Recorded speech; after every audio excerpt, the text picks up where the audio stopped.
बच्चों, स्वागत है आप सभी का हमारे टारगेट ऑडियंस के ऑनलाइन प्लेटफॉर्म में। आज हम लोग क्या कक्षा 10 का विलोपन विधि करने वाले हैं। कल जैसा कि मैंने आपको वीडियो में बताया था कि अगले चैप्टर में हम विलोपन विधि करेंगे। कल मैंने प्रतिस्थापन को खत्म कर दिया था, ठीक है ना। आइए, विलोपन या प्रतिस्थापन में एमपी बोर्ड में दो में से एक क्वेश्चन आपका निश्चित ही पूछा जाता है। चलिए देखते हैं इसके अंदर विलोपन के अंदर कैसे कैसे पैरामीटर्स होते हैं, उसमें सीखते हैं नया तरीका, नया कॉन्सेप्ट, ठीक है ना।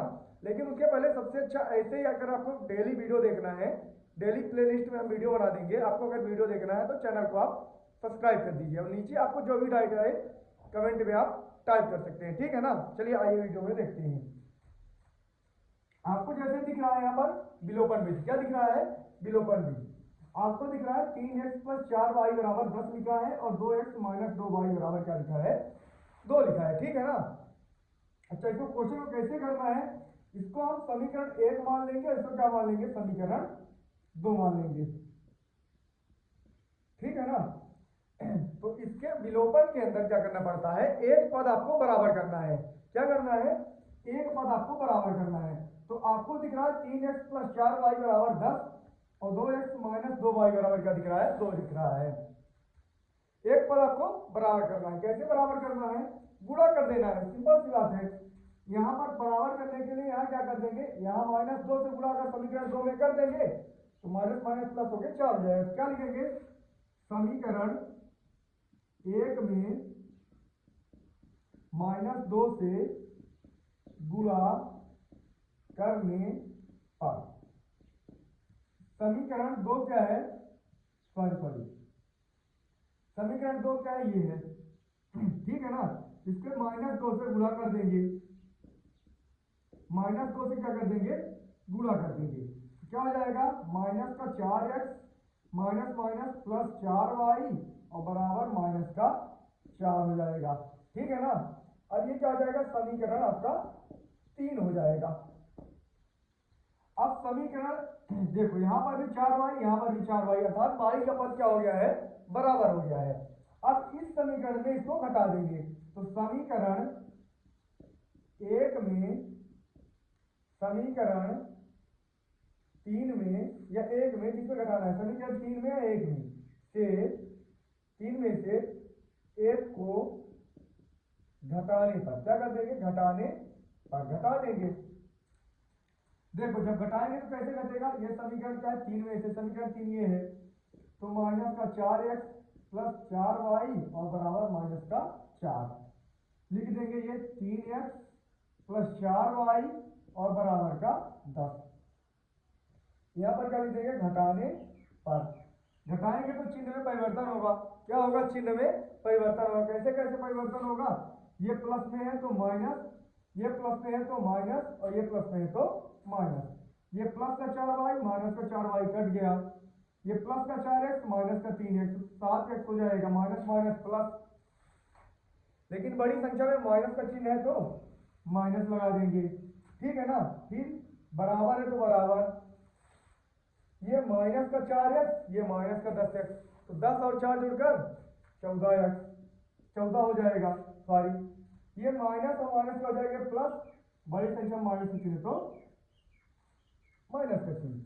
ये क्या आ जाएगा? 7x बराबर 14, तो x बराबर 14/7, तो x की वैल्यू कितना आ गई? 2, ठीक है ना। अब क्या लिखेंगे? x की वैल्यू कितनी आ गई? 2। अब x का मान समीकरण कहां रख देंगे? 1 में रख देंगे। कहां रखेंगे? x का मान समीकरण 1 में रखने पर, समीकरण 1 में रख देंगे। समीकरण 1 ये है तो यहां पर लिख देंगे 3x + 4y बराबर 10। 3 गुणते x की वैल्यू कितनी आई है? 2 प्लस 4y बराबर का 10, तो 3 दूनी 6 प्लस का 4y बराबर का 10, तो 4y बराबर 10। ये प्लस में था, उधर गया तो माइनस में, तो 4y बराबर कितना? 10 में 6 गए तो 4, तो y बराबर कितना आ गया? 4/4, तो y बराबर कितना हो जाएगा? 1 आ गया। इस प्रकार से विलोपन को सीख लेंगे। विलोपन के अंदर करना क्या पड़ता है? एक पद आपको बराबर करना है। क्या करना है? एक पद बराबर। देखो, मैंने एक पद बराबर किया था समीकरण 1 में, समीकरण 2 में -2 से गुणा कर दिया तो समीकरण ये वाला बराबर हो गया। फिर बराबर करने के बाद घटा देते हैं। बहुत ही सिंपल कॉन्सेप्ट है। चलिए सीखते हैं अगला क्वेश्चन, ठीक है ना। ठीक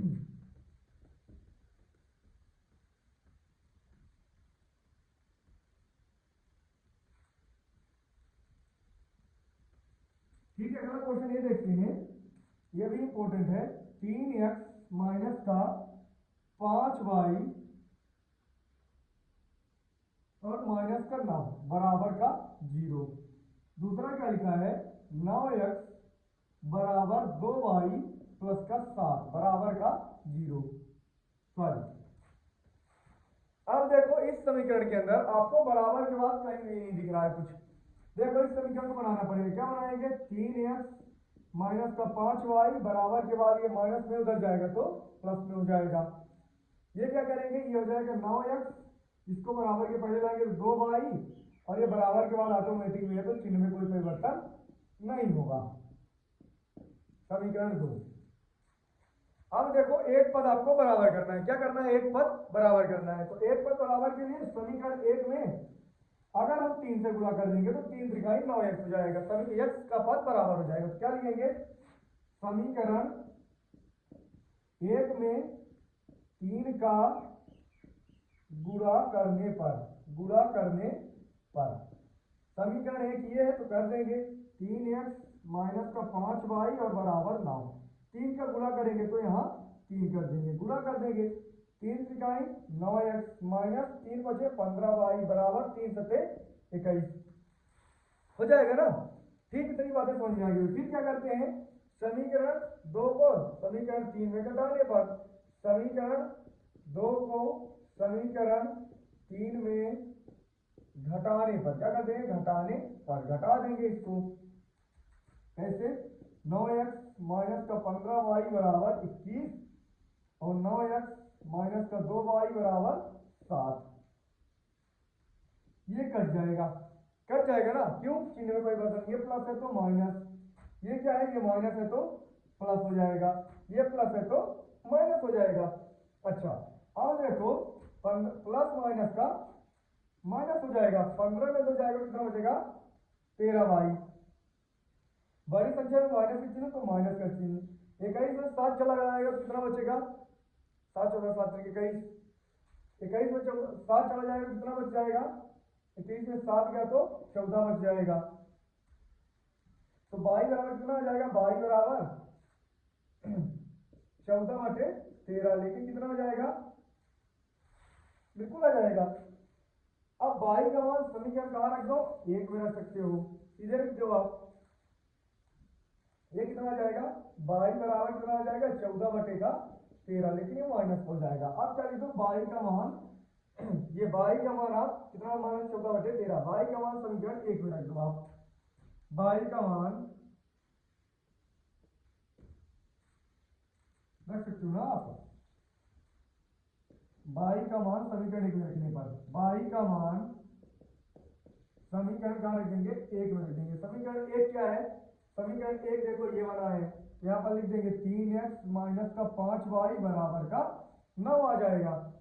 3x को 3x माइनस 5 गुणा 22 का मान कितना आया है, 14/13, 14 में कितना आया है, 13 आया है, लेकिन माइनस का आया है, बराबर का 9 है तो 9।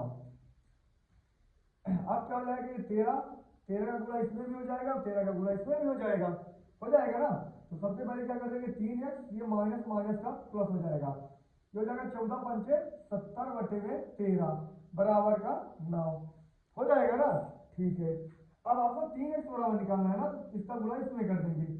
ठीक है, तो क्या कर देंगे, 13 सते 95, 3x प्लस 70 बराबर 13 सते 95 हो जाएगा।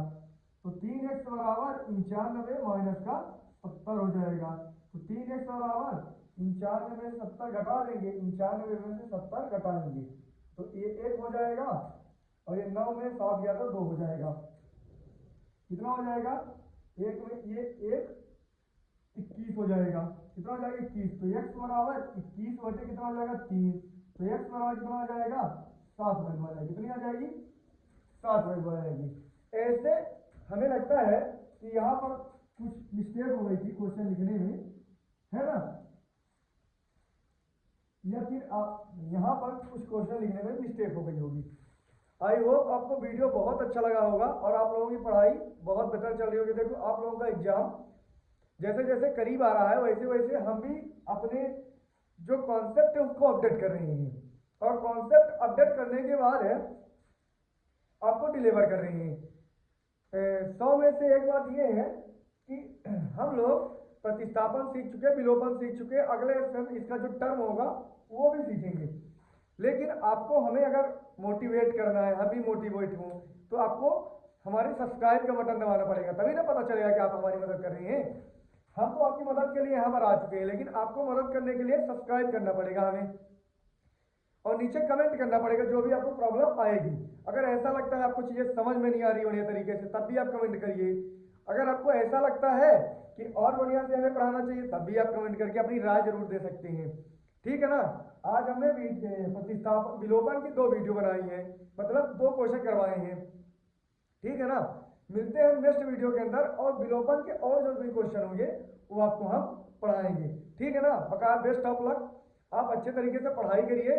जो भी जहाँ डाउट आएगा है ना, वो डाउट हम आप कमेंट पर टाइप करेंगे तो हम उसे क्रिएट करने के लिए, डाउट अगर क्रिएट करेंगे तो उसको खत्म करने के लिए हम एक बार आपके सामने प्रेजेंट जरूर होंगे। धन्यवाद। ऐसे ही अपना आप आभार बनाए रखिए। धन्यवाद।